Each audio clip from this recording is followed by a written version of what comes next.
if you want it to be, a serious entity in the world, you kind of have to, go by the set of rules that everybody has. I mean, this whole kind of idea where we have to do it our way, we have to Americanize soccer is kind of going away.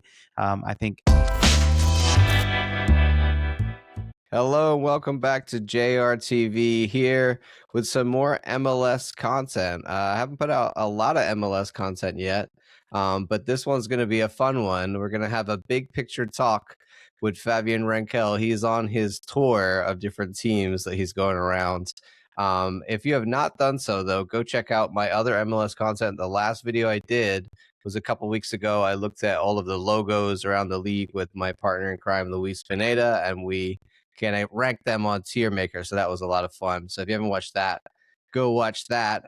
Bringing in Favi. Favi, you're now in New York. You're at KickBase, and you guys just announced some massive news. So tell us, how is it going? Yeah, look, we are the new home of MLS Fantasy. Of course, I'm super excited for this change. I'm super excited for a company to kind of come in and help MLS do fantasy. I was an avid MLS fantasy player. Of course, like everybody, a little sad that, it went away, a little nostalgic to the past. But this, in my opinion, is going to be the future of MLS fantasy in a way where you have 100, actions that make your scoring, a lot more in depth, in my opinion. You also have a nicer UI, you have a nicer app. And then another big thing is it's going to be a lot more of content on this side. And I think that's the part that people aren't seeing yet. MLS fantasy really didn't have content, and maybe they don't want content, but a big thing about getting kind of like the casuals or people to be more interested in the game is to definitely have that like top of funnel kind of content so that they can kind of know that there is a game, and I'm excited to kind of bring that to the forefront too. Fantasy football has a ton of it. We just don't really recognize it. Like the league on FX is something that helps people kind of understand what fantasy football is, and I would love to do something like that for soccer one day, or kind of bring in a whole bunch of people into MLS soccer. The league, man, that's such a great show. I love that show. Yeah. American football people know what fantasy football is. Like it's like massive with American football. So if I know MLS wants to get on that train too, and it sounds like KickBase is going to be the partner. I've been playing fantasy EPL, and that's run by the Premier League one. Then they've been having that for like 10, 15 years or something. So I've played that forever. Like I have so much time. I don't have that much time podcast. I don't have that much time to do it anymore because I'm spending all my time podcasting, is what I'm trying to say. And I always fall off. But at the beginning of the Premier League season, I'm always like, yeah, get my team right. Yeah. And I've done that before with MLS, but you're totally right. I think the user interface of some of the older sites and the way they had it before could be upgraded. So that's awesome. Exciting news. How you find New York? You freezing your butt off? Yeah, exactly. It's pretty cold up here, man. I came into the biggest blizzard in the last 10 years, right? So That's no, crazy. it's nice. I've been working like crazy, doing this podcast tour, so I haven't really been out too much. I mean, there's a lot of temptations out here, but knowing me, I'm a workaholic. I want to grow this league, and to me, it's kind of like I'm in a city, yeah, but I'm also like it's MLS season start. Like I'm not really doing much, unfortunately. Hey man, we're all busy. This is like our, busiest time of the year for the podcasters, right? I'm always thinking like, well, this is the time I gotta put those hours in as we do all the previews and all the, Exactly. season, predictions and the jersey rankings and all that stuff. So, but this year in particular, 2026 is going to be massive. I know the World Cup, of course, is a big part of that. And we want to kind of touch on that and some of the topics that we had here today to discuss. For you, what does this like year mean, and how can MLS kind of maximize the World Cup year? Yeah, look, to me, I've been saying that this is the biggest MLS season of all time. And I know we just said that last year, so it doesn't ring that much, but that's the honest truth. I mean, the World Cup's going to be here on home soil. You kind of have to capitalize as much as possible as you can when it comes to grabbing a little bit of limelight from the World Cup, or at least, keeping that momentum of soccer in the United States. And MLS needs to kind of capitalize as much as they can. And that means bringing in superstars. That means making people go to games. That means, dropping the Apple TV deal, or at least adjusting the Apple TV deal so that you have a less barrier of entry.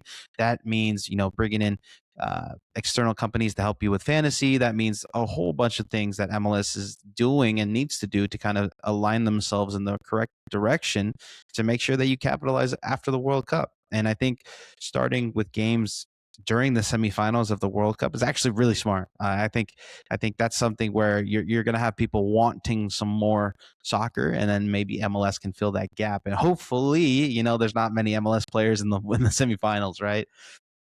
Maybe Miami's going to have an issue, but that's pretty much it. Yeah, but no, I think this is a huge league, or excuse me, a huge year for the league. I think the league will grow massively, but I actually think this is my take here. I think pickup soccer is going to blow up in the next 10 years. And I think pickup soccer is going to be like the new pickup basketball after the World Cup. I think there's going to be tons of people playing pickup soccer all across the country, kind of feeling that nostalgia craze that they had, playing soccer growing up. And I think that's where we're going to see the most kind of change with this World Cup. We need like street soccer to become a thing, right? Like backyard Exactly. soccer. I mean, that's across the world. That's how it is, right? Everyone's got a ball. They're kicking against the wall somewhere even in the street if they have Right. to. In America, we're not quite there yet, but it's maybe coming down the pipeline. The World Cup itself, so far, what are your feelings about? How's it going? Like, do you have any predictions about what the World Cup in USA is going to look like? Yeah, I mean, this is tough because everybody talks ticket prices, ticket prices, ticket prices, right? I do think there's going to be affordable tickets. I do think there's going to be stadiums that, possibly don't sell out. I think you're going to be able to, grab some tickets maybe for, For 40 to like fifty your dollars. obscure nations playing each other that no one cares about. Yeah, Yeah, like we saw in eh, Club World Cup, there was those games that's like nobody's watching this. Like, right, right. And you know, I know it sucks. You're not going to be able to see the big games and everything, but even if you still want to go to the World Cup with your family, I think the moment it means a lot more in my opinion, than maybe the actual teams playing in the group stage. Yeah, of course, it's going to be nice to see, Spain, Uruguay. That would be like a dream game. But I mean, is a Super Bowl cheap? Like, let's be honest here. Like, I think ticket sales for any type of sport is insane these days. And, any good sports game is always going to be expensive. Like, take a look at NBA. Lakers Warriors is always crazy expensive. I have Steph Curry in my backyard when I lived in the Bay Area, and I never got to go see him because it was just too expensive, right? So, but I do still think that you're going to see games where there's going to be less fans, and you're going to see the barrier of entry be cheaper for families. And then, hey, you went to a World Cup, like my dad always talks about the 94 World Cup at Stanford Stadium. I don't even know who played that game, and I don't think he remembers either, but he knows he went to a World Cup, right? I think there's definitely something to be said for like I just went to a game, it doesn't matter. And you Right. might you might see some random amazing game, like some 5-4 incredible match. It could happen. You said you could say I've been to the World Cup.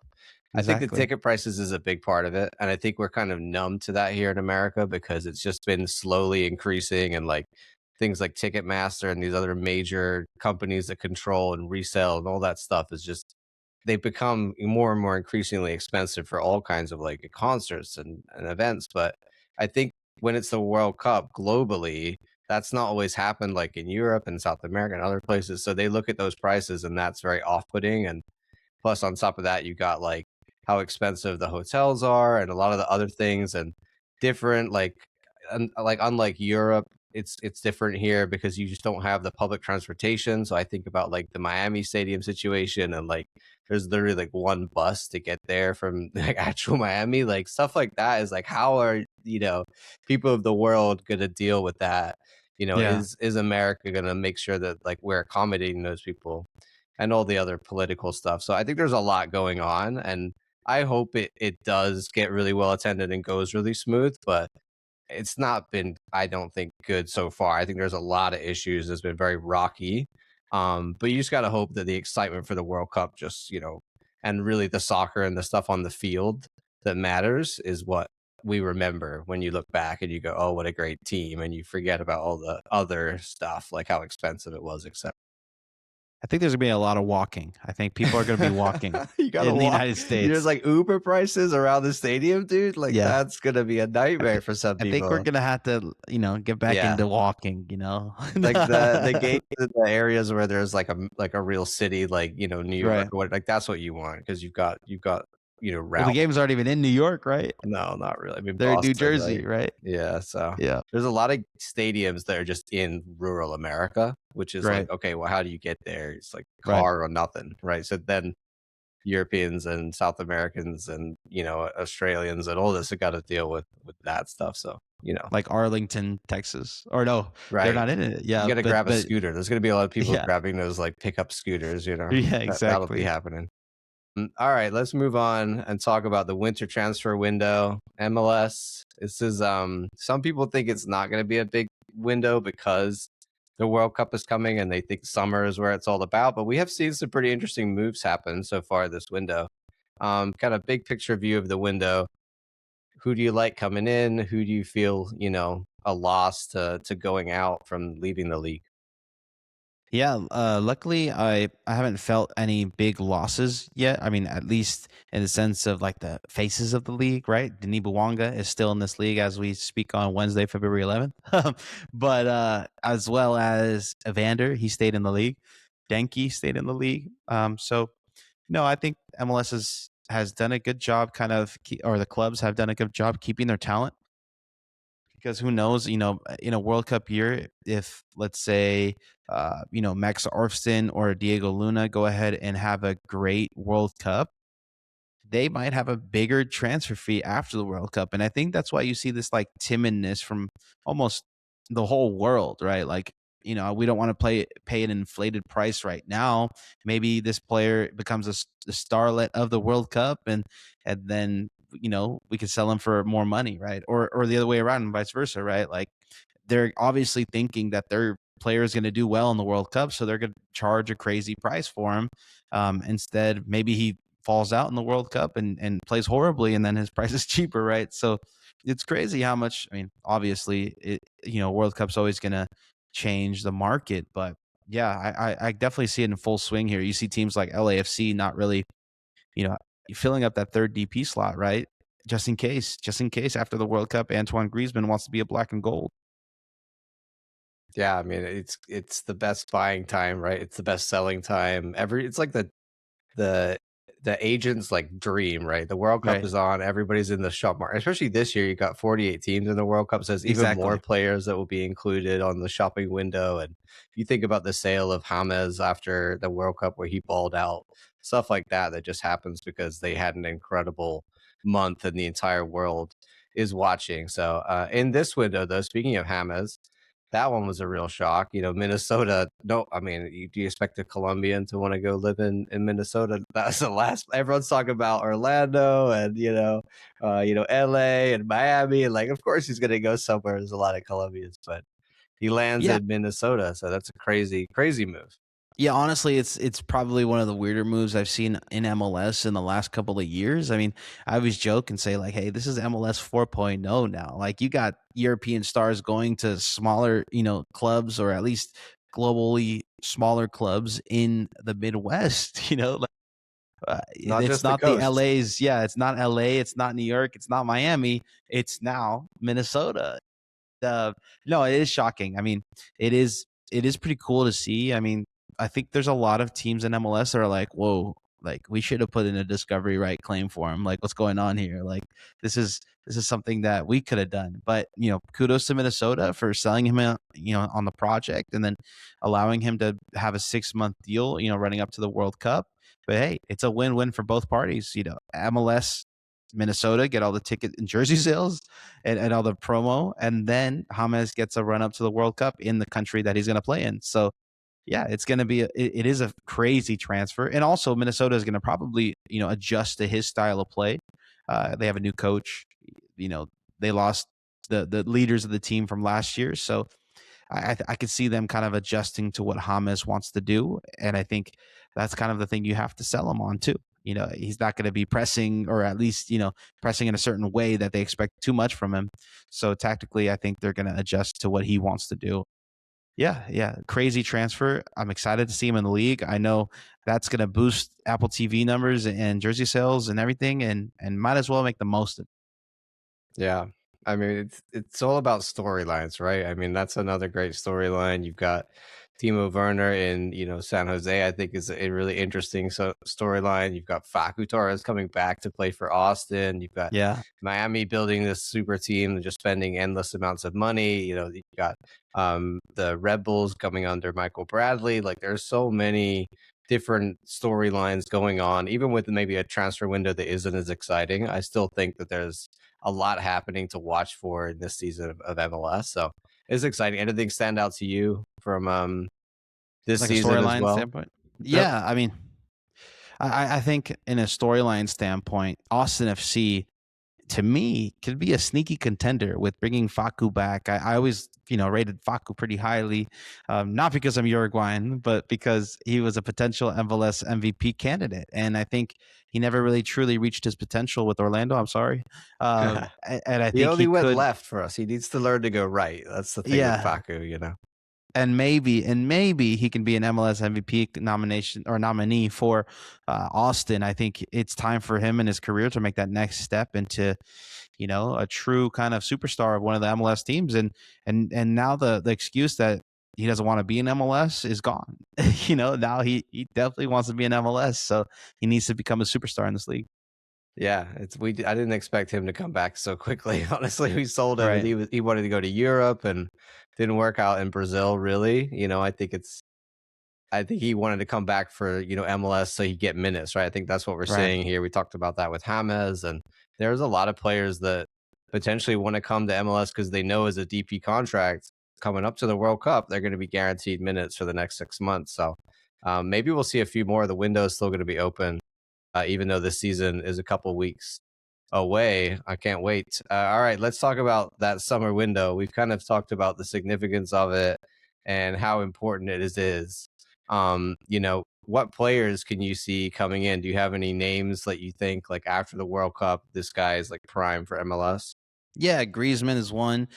Bandowski's another one. Uh, okay, could be another one. There's a lot of guys who maybe you don't think of, like, for example, Wessam for Columbus, who had a crazy Club World Cup, and then he eventually came to Columbus after the Club World Cup. Yeah, those are just three off the top of my head. There's gonna be a lot more. Maybe Casemiro comes over as well. But it's gonna be Maybe interesting, that's for sure. Modric. Maybe he And wants to do a few Modric, more yeah, years, right? exactly. Yeah. Maybe a Jack So Grealish. yeah, Maybe Jack. there's If I'm not mistaken, he got injured pretty bad recently, right? yeah, Yeah, but that might just be a sign it's time to yeah. Come maybe over Harry Kane overseas. at some point. I feel like No, I would I love to don't see think more so. English. Like, I'm English and American, so I'd love to. Yeah, They don't do it. They just got to retire to yeah. the championship. But I would love All to right. see more. Like, look at Ryan Gold. He's Scottish, but there's been some great retiring English players that came over here. We saw that with Frank Lampard, Steven Mm, Gerrard. I'd like to maybe see a few more ex Premier Leagues. Like, we get a lot from La Liga. right. Maybe a few more U.S. men's national team guys coming back. Do you think there's possibilities of that as well, and Canadian Yeah. national team guys as well? Yeah, Weston McKinney is always kind of flirted with. Christian Pulisic is one. Man, if Christian Pulisic came to MLS, I think everybody and their mom would hate MLS How that old is is a he now? USMNT Let me fan. see. Like I'm he's assuming like he's like prime, right? He's like 28, 28. 29. Yeah. So it would be a little too Maybe early like for him. 3 or 4 years. But yeah, there's always rumors of him coming. Oh, he's 27 actually. He's actually pretty young. So yeah, not happening. He keeps playing like that. I see Barcelona or Real Madrid calling, or Man City or Exactly. something. He's really one of the best players in Serie A currently. Yeah, it's kind of wild to see. I mean, everybody knew he was the LeBron James of soccer, but he's proven it now. Well, a lot on these boys for the World Cup. I'm sad to see Alex Freeman go. I'm hoping that he's going to do really well at Villarreal and prove that he's going to be still the guy at right back and a Yeah. real option for Pochettino. So let's see. If he could do it, and there's a lot of those guys that have made that move recently for U.S. men's national team that are banking on having, a good 6 months before the World Cup. Either they move back to MLS or from MLS. So it's going to be very interesting to see how we perform on home soil. Let's hope we can perform well and at least get out of the group stage. That would be terrible if we did. Right. I mean, I've been saying now that if the USMNT make it to the quinto partido, if they make it past Mexico, I think that would be a success, right? And that would be the quarterfinal, I think, in this new format. If they made a quarterfinal match, I think that would be something to be very proud of. Who else? You gonna go watch a Uruguay game? You gonna try and make that happen?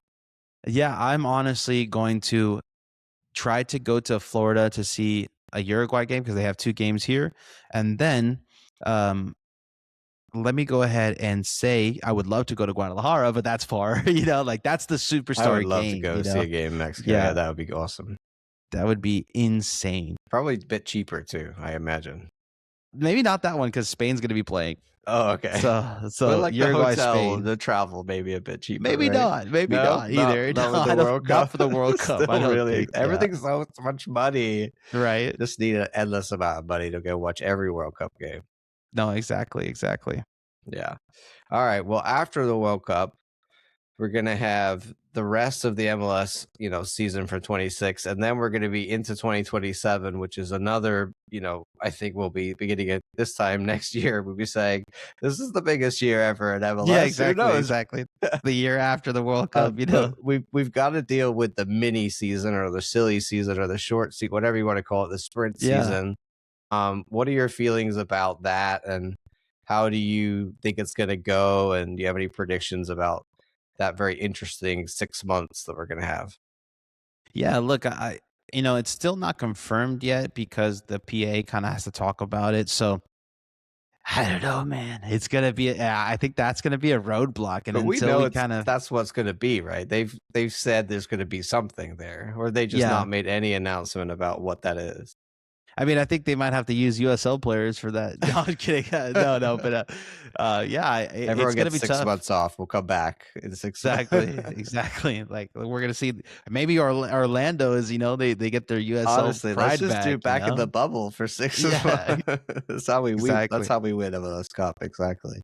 But no, I think it's going to be a fun one. I mean, I'm going to be excited as someone that works in the industry and writes about MLS. It's going to be a fun one. Like it's going to be so short and so condensed that every single game matters. Sometimes in modern football or modern soccer, excuse me, you really talk about do these games matter? And the playoff system kind of takes that away from the significance of each game week in and week out. So no, I'm excited for this condensed season. I think if we get back those MLS is back vibes, like I'm all for it, honestly. So no, it's gonna be exciting.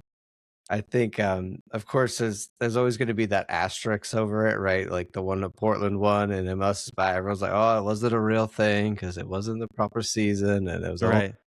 But they're always going to say, "Hey, that was mine," right? So it's the same thing here. Like you do have an opportunity to win MLS Cup in an easier manner, right? With less games. So and as much as people will asterisk it counts, and the fan base Right. will always see it that way. So it's gonna be one of those things, but kind of crazy. I mean, people in Orlando probably say it doesn't count. Hey, if we won it, we would say it counts. Right. We always remember like, hey, what a run that was that nobody watched and nobody saw, because even we were watching it on the TV, even though it was Right. down the road. We couldn't go watch the game. That's true. So it was everybody watching the bubble, and down in Disney, the wide world of sports. What a stadium. Okay, let's move on and talk about after that mini season, the schedule shift is going to happen after the summer break, or it won't be the summer break. In fact, it will be a preseason for the new season in the summer of 2027.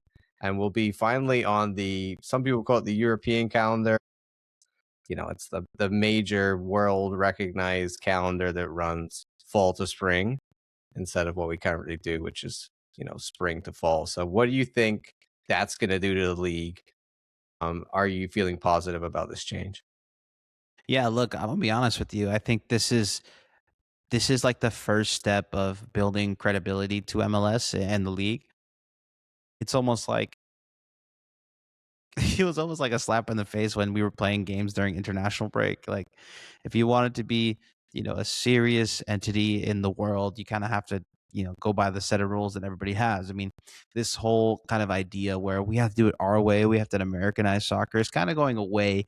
I think, and the main reason is to you have to compete with the big dogs if you want to be the big dog, and you're going to have to fight for viewership no matter what league it is, no matter what time it is.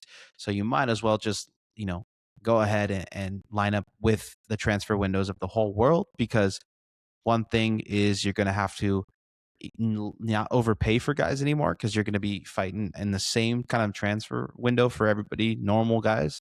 And then you're also not going to lose guys in the middle of the season, and you're going to be you know, better off, in my opinion, when you're going for a playoff push and you don't have your superstar yanked out of your team. I think this is a nice change for fans that are in hot cities like Orlando.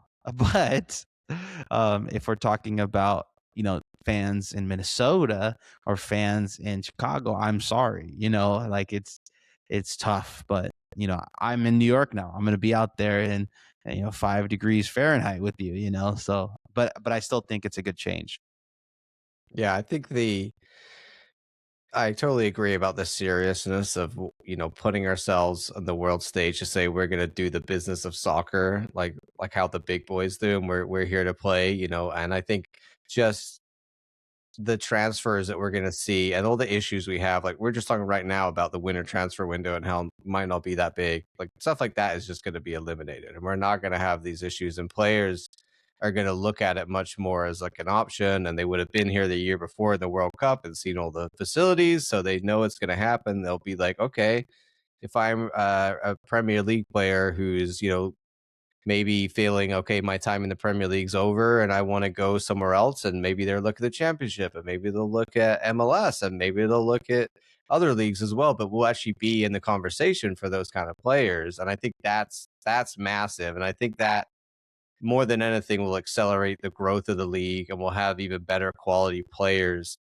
That the negatives of the winter calendar change, they're going to be there, but they're kind of already there a bit as well, and I know there's like stats that show like the amount of games played in this time of year and this time of year, but it's true. Like we are gonna have time off. Like right now we're in off season. It'll be the same. We'll be on a break, in this time when we make this change as well. So I don't, as much as I agree, the southern cities will be like, this is awesome. I feel for the northern cities, but Yeah. it's not like we're gonna be playing games every day through January and February. Like they have kind of accommodated for that, and they'll figure out how to do the schedule where they put a lot of those games, away games for those teams around that time of year to try and Right. keep them out of the snow and the Right. ice, and we'll make it work. Like it's the challenges of North America, right? How do you make like European countries don't have that challenge because they're just way smaller. Like how do you Right. make a schedule that works for a landmass the size of America? It's like impossible. Right. No, it's that's a big job for the next coming years, that's for sure. Yeah, and you can't please everybody, but I think the benefits of the transfer window are going to make it worthwhile overall, and hopefully we're going to see a lot of big players coming in because of that change, and they look at MLS as a more attractive league as opposed to all the issues of being like, I don't want to move in January Right. and et cetera, et cetera. So I'm excited for that.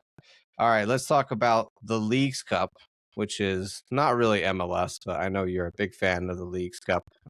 They call you the Leagues Cup guy, Fabi. So you gotta L tell me, Leagues Cup commissioner is the Leagues word Cup around the block. commissioner. um I love that.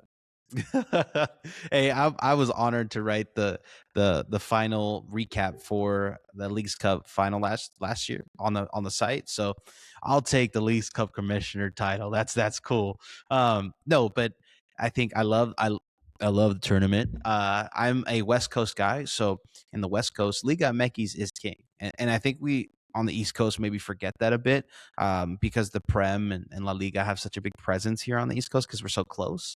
But a league that pins you against the best of Liga MX, in my opinion, for the West Coast is the best thing possible because it adds credibility to your teams here north of the border. Because people are just so obsessed with their teams from their families and their roots, and yeah, no team is better than America. But then when America gets smacked by the Colorado Rapids, you're like, whoa, what's going on here? You start to then maybe pay attention a little bit more to MLS, or you start to at least kind of check the scores and see like, well, what's going on in this league? And personally, I think with the Leagues Cup, I think MLS kind of looked at Mexico as potential viewers of MLS, and I think the whole kind of idea of getting the average American or the soccer viewer in America to kind of watch MLS kind of dwindled because they realize, hey, we have this whole population down south, like they count as people too. So um, I think Leagues Cup is a great way to kind of make sure that you are tapping into the Mexican Americans, that you're tapping into the Mexicans down in Mexico, and I think that's just a great way to kind of add credibility to your league almost overnight.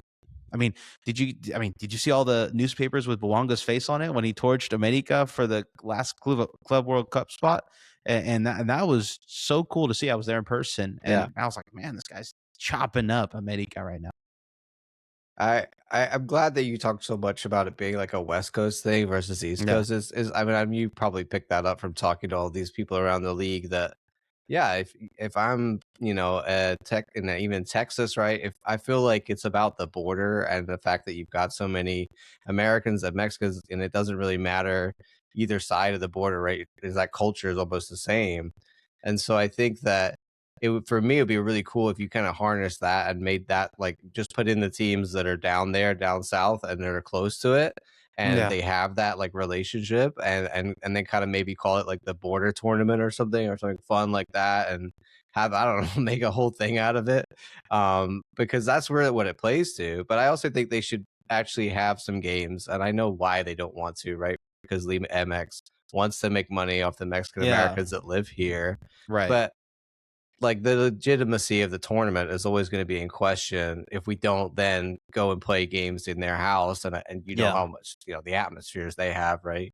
So I think that that's a for me, I would like to see maybe more of that going on, where it's like, okay, your target audiences, do more of that, like let's leave out trying to play Montreal against, right, some teams like that. What do we, when they don't, I was trying to make a point, but more like Minnesota or something like that, where it's not gonna play as well. Even here in Orlando, Well, James, maybe, who knows maybe now? with Thomas, even here in Orlando, like we don't get big crowds for those games out, and we do Yeah. have a big, Mexican But American but if you population guys here. if you guys played Palmeiras, it'd be a different story. Right, exactly. Yeah. So it's like kind of knowing your market there. So I think it makes sense over in the West Coast, but there are some games over here in the East Coast that it feels a little bit I do like that they changed it last year, so you only play League MX Cups because Yeah, the idea that of was a playing good an change. MLS club in Leagues Cup was just not needed, really. Yeah, but look, I like the changes. I think they've done a lot to actually make the tournament better. Even the hub cities was,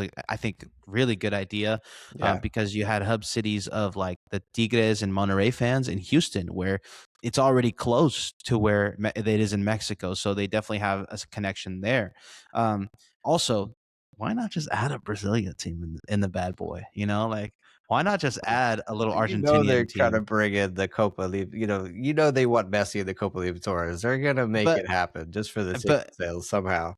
But with that, it'd be like, all right, since you invited us to Copa, like let's get you in a little Leagues Cup. Let's get a Brazilian and Argentinian team in Leagues Cup, and then maybe Orlando's revitalized. So Yeah, it'd be more exciting, I think, to do a few more. Leagues Cup to anything. You can invite more leagues, right? That's the idea of it. right, Like, all right. make your own little So CONCACAF Leagues Cup, yeah, a little my South thing is like American CONMEBOL Leagues Cup situation. my thing is how do you not take away from Concacaf Champions Cup, right? And to me, it would Yeah. be adding in CONMEBOL I feel teams. like that's the Wild West of what it is though, right? Because they've just done this outside of the rules of CONCACAF, right? Yeah, They're just doing it. So I don't know. It's definitely a gray area. In Europe, this stuff is a lot more established, and there's Yeah. tiers with all of the, essentially, if you look at it, this is like the our region's version of the Europa League in some Yeah. ways, right? No, definitely. So they just don't have that structure, and there's that opening, and they're trying to, make money in different ways, and different organizations will have different interests and working in their own interests. So it's the Wild West out here in America, right? Hey, if It's it's the Wild West, soccer's in still figuring itself out. Bless. invite an Asian team. Do it. Invite a It's Saudi like how team. Qatar Do was it. just thrown Let's into the just let's Gold just do Cup. it. Why not? Why Just not? why not? Let's have fun with it. We're having fun here now. Come on, let's do it. Leagues Cup aside, let's talk about Open Cup, the one Mhm. that nobody wants to give any love to. But being an English traditionalist and an Yeah. American as well myself, I believe in the power of what the Open Cup could be one day. Um, how Hey, how would you fix it? What would you do to try and make the Open Cup valuable in American sports landscape? look, I'm gonna make a joke first, and then I'll answer your question. Yeah. Bad Bunny said we're all America. All right. So if the US Open Cup opens it up to all American teams, we're on to something here. All right. No, but in Hey, the seriousness. Puerto Rico Islanders used to be in the U.S. Open Cup, Yeah. I'm pretty sure. Yeah, yeah, yeah. There you go. There you go. No, but if I was MLS and I'm only the Leagues Cup commissioner, I'm not the MLS commissioner. That's Donnie's job. Um, I would allow every single team to still be in it. I think I would leave it up to the clubs to make it so that they can play their second team or their first team. But don't take away the branding of Inter Miami going to, you know, Ottawa. Like make sure that it's still possible that giving all soccer fans hope that maybe the first team will come to their game and play. There was one moment when I was covering the U.S. Open Cup a couple of years ago where I got my name Big Yikes because I said LAFC's not bringing any starters. Big yikes, and then the LAFC fan base just clowned on me my whole career. I'm Mr. Big Yikes to them, and they brought Jakupovic, who was like their third string goalkeeper, and all the LAFC two guys, and eventually those LAFC two guys were Nathan Ordaz. They were there was a lot of players that are on that roster now, and it's just like it was still LAFC coming into town for Monterey Bay, which is a small coastal city in California.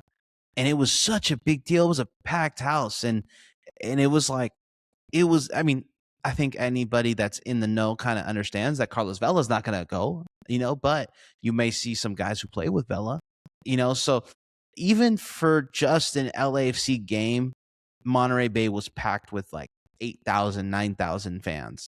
I think just allowing that to happen, you're going to get more ticket sales. I mean, let the teams make a decision. Messi's not going to play until the final. All right. But let the teams make that decision.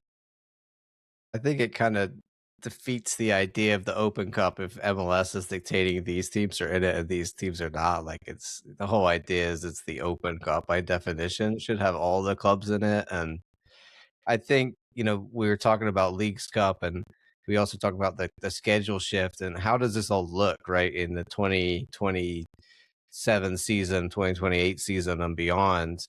I feel like for me, Leagues Cup is probably what I would do with it is play it in those southern cities like we talked about, and maybe Yeah. even in Mexico, and do it in the winter because that's when it's going to be the best time, and do it in that break when MLS, like right now in the January, February time, make Leagues Cup the thing that happens in that winter break. Makes total sense if you want to keep it around and make it a thing and make it relevant and make it usable.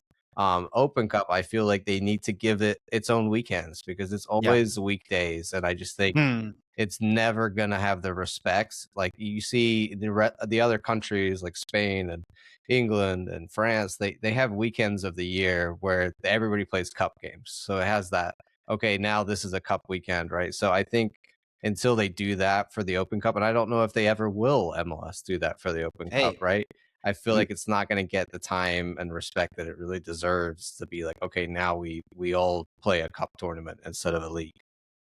honestly, you could do it during international breaks. I mean, at least for the Yeah, it couple, would yeah, up suffer, but until the at least it would have a quarterfinal. Yeah. weekend. Yeah, Yeah.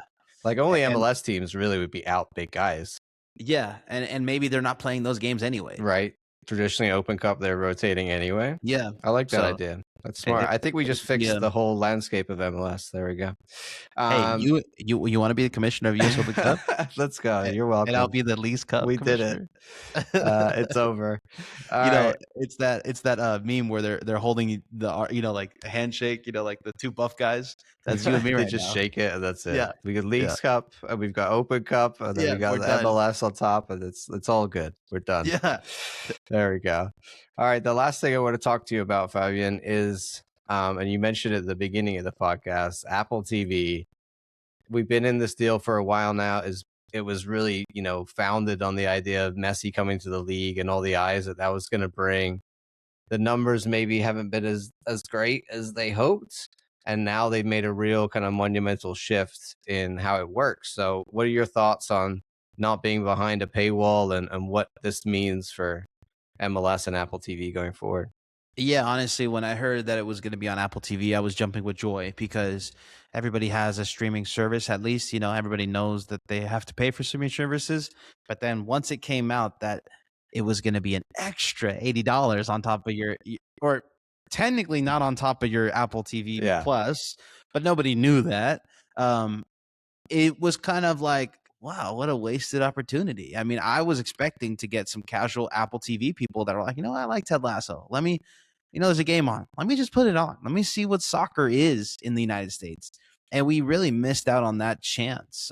Luckily, Ted Lasso is having another season, but now Apple TV is in a place where you can get, or MLS, you can get some sort of crossover from people that just use the platform, and there is some big Apple TV users because they have good shows and like diehard fans of Apple TV because of their shows, right? So you might be able to get some of those guys to watch some casual MLS games. So no, I love the change. I'm fortunate that a lot of Spanish media and content had to get the axe because of the budget changes and everything. Very unfortunate. The wrap up got the axe too. Very unfortunate, right? But at the end of the day, we need people to watch this league, and if you want the league to grow, it has to have a lower barrier of entry. So that being said, I do like the change, but I feel really bad for everybody that had their parts taken out. But on a macro level, this is only better for the league. I forget, is the MLS pay a percentage of the production costs for Apple TV or all They of pay them? all of it, all of Yeah. it. So really it's Or MLS cutting their own production. yeah, Can't really blame because Apple TV for that. Even though they came out at the paywall, they still made that choice, MLS. yeah, Yeah. I mean, I know some of those guys, and it's especially the view of just cutting all the Hispanic, and right, moving it out. It's not a good look when you want to, think that this is working and growing, and then right, and they've done that twice, right, year on year. So I get that they have expensive production costs, but with this being a World Cup year, you're thinking right. everybody's gonna like other networks are gonna spend more money on they're recruiting people to cover the leagues and to spend money on all kinds of things. So I think it's a major plus for not behind the paywall. That is huge. But it's kind of how it should have been from the start. So it's almost like we had 2 years where people were willing to pay the Messi tax, right? And now MLS is saying, or Apple TV is saying there's people that are not going to pay the Messi tax anymore, and we got to open this up. But I'm excited the fact that the 40 million or whatever people is that have Apple TV, now we're straight into we're on there, like you said, you're browsing, you're watching Severance, and we're available, we're right there, we're not behind the paywall. And I think the F1 thing is also a huge thing. Like, I'm a F1 guy. Drive to Survive was massive for Netflix, and bringing all of those F1 fans, who I think are a very similar demographic to MLS and soccer fans.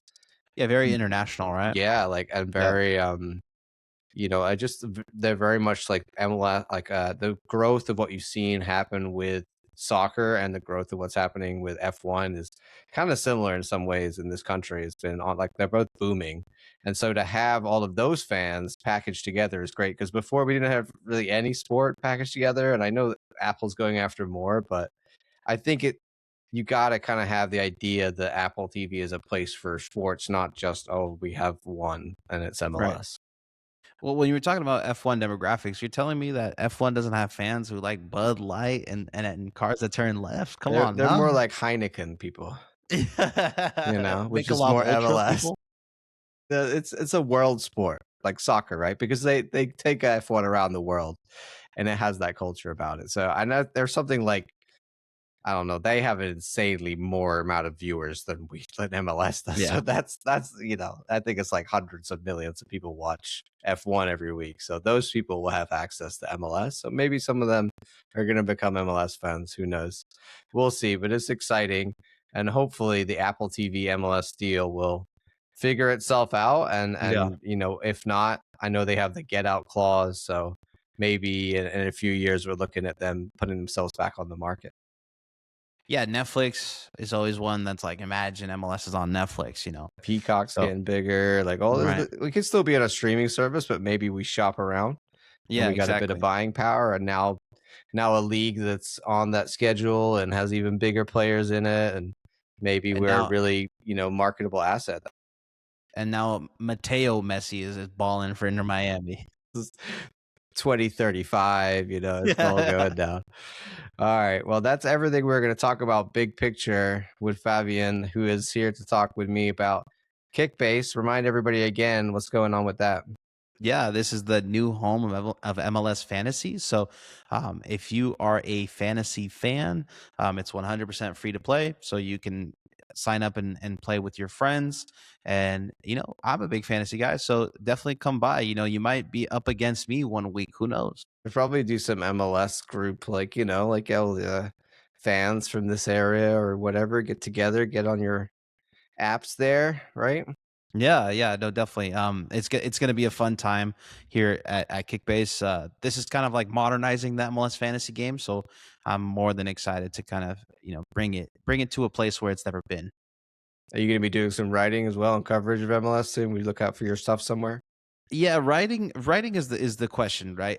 I'm gonna try to do some content. I'm here doing content, but that could include writing someday. So podcasting, short form video, writing. It's all a big umbrella nowadays. So yeah, I'll definitely be on this side reporting. We love it. Well, thanks guys for watching. If you've not done so, go ahead and drop a like on the video, drop some comments, anything we talked about today, big picture MLS stuff. Are you excited for the World Cup? Let us know. And as always, we'll see you next time.